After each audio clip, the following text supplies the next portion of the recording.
ఎక్సెల్లా global study abroad summit 2024 జరగబోతోంది. ఫిబ్రవరి 11న ఉదయం 10 గంటల నుంచి సాయంత్రం 5 గంటల వరకు తాజ్ డెక్కన్, బంజారా హిల్స్, హైదరాబాద్లో 404 కోట్ల రూపాయల నిధులతో 206 అడుగుల బాబాసాహెబ్ డాక్టర్ అంబేద్కర్ గారి యొక్క కాంస్య విగ్రహాన్ని ఇక్కడ ఏర్పాటు చేసుకోవటం జగనన్న ప్రభుత్వం ఒక చరిత్ర సృష్టించిందని చెప్పేసి ఈ సందర్భంగా నేను తెలియజేస్తా ఉన్నా. ఎంతోమంది అంబేద్కర్ విగ్రహాలు వేస్తుంటారు, ఎంతోమంది అంబేద్కర్ గారి యొక్క ఆయన గురించి మాట్లాడతారు, ఆయన పేరు వాడుకుంటారు. అయితే బాబాసాహెబ్ డాక్టర్ అంబేద్కర్ యొక్క బాటలో నడుస్తున్నటువంటి, ఆయన ఆశయాలకు కట్టుబడినటువంటి, ఆయన ఆదర్శాలను ముందుకు తీసుకెళ్తున్నటువంటి ఏకైక ముఖ్యమంత్రి ఈ భారతదేశంలో ఎవరైనా ఉన్నారంటే అది జగన్మోహన్ రెడ్డి గారు అని చెప్పేసి నేను గర్వంగా ఈ సందర్భంగా నేను తెలియజేస్తా ఉన్నాను. పరోక్షంగా కానీ ప్రత్యక్షంగా కానీ 4,26,000 కోట్ల రూపాయల నిధుల్ని బడుగు బలహీన వర్గాల ఖాతాలకి నేరుగా అందించినటువంటి ఘనత జగనన్న ప్రభుత్వాన్ని. ఇదే బాబాసాహెబ్ డాక్టర్ కోరుకున్నటువంటి ఆయన కోరిక.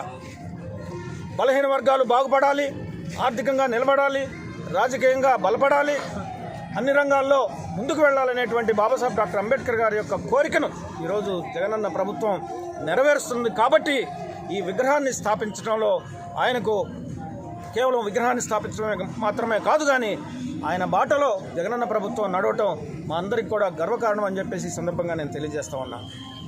అంబేద్కర్ వాదులందరూ ఎవరైతే సమాజ నిర్మాణాన్ని కావాలనుకుంటున్నారో, ఎవరైతే అంబేద్కర్ బాటలో ముందుకు వెళ్ళాలనుకుంటున్నారో, ఆయన ఆశయాలకు ఆదర్శాలకు కట్టుబడి పనిచేయాలనుకుంటున్నారో వారందరూ కూడా పార్టీలకు అతీతంగా జగనన్న ప్రభుత్వాన్ని బలపరచాలని చెప్పేసి ఒక అంబేద్కర్ వాదిగా నేను వారందరికీ కూడా మనవి చేస్తూ ఉన్నాను. ఈ సమాజంలో పరివర్తన రావాలి, సమాజం మార్పు చెందాలి, అట్టడుగు ప్రజలు పైకి రావాలి, నిరుద్యోగం, పేదరికం, అజ్ఞానం, దోపిడీ, దౌర్జన్యాలు పోవాలి అని చెప్పేసి ఈ ప్రభుత్వం చేస్తున్నటువంటి కృషిలో అందరూ కూడా పాలిభాగస్తులు కావాలని చెప్పేసి అందరికీ నేను సవినయంగా విజ్ఞప్తి చేస్తూ ఉన్నా.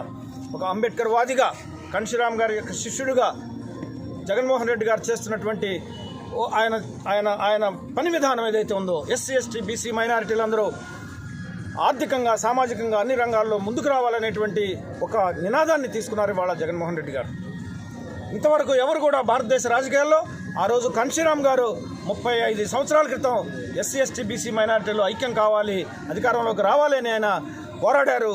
ఈరోజు జగన్మోహన్ రెడ్డి గారు ఆ యొక్క నినాదాన్ని తీసుకుని ఎస్సీ, ఎస్టీ, బీసీ, మైనారిటీలు నా ఎస్సీ, నా ఎస్టీ, నా బీసీ, నా మైనారిటీ అని చెప్పేసి ఆయన బహిరంగంగా పిలుపునిస్తూ వారి యొక్క అభివృద్ధికి, సంక్షేమానికి పాటుపడుతూ ముందుకు వెళ్తున్నటువంటి ఆయన ప్రభుత్వాన్ని అందరం కూడా ఎస్సీ, ఎస్టీ, బీసీ, మైనారిటీలు అందరూ కూడా ఒక తాటి మీద నడిచి ఒక బాటలో ముందుకు వెళ్తూ జగనన్న ప్రభుత్వాన్ని బలపరిచి ఆయన్ని మళ్ళా ముఖ్యమంత్రిగా చేసుకోవాల్సినటువంటి బాధ్యత ఎస్సీ, ఎస్టీ, బీసీ, మైనారిటీలు, అగ్రకులాల్లో ఉన్నటువంటి పేదలందరి మీద ఉందని చెప్పేసి ఈ సందర్భంగా నేను తెలియజేస్తూ సెలవు తీసుకుంటా ఉన్నాను.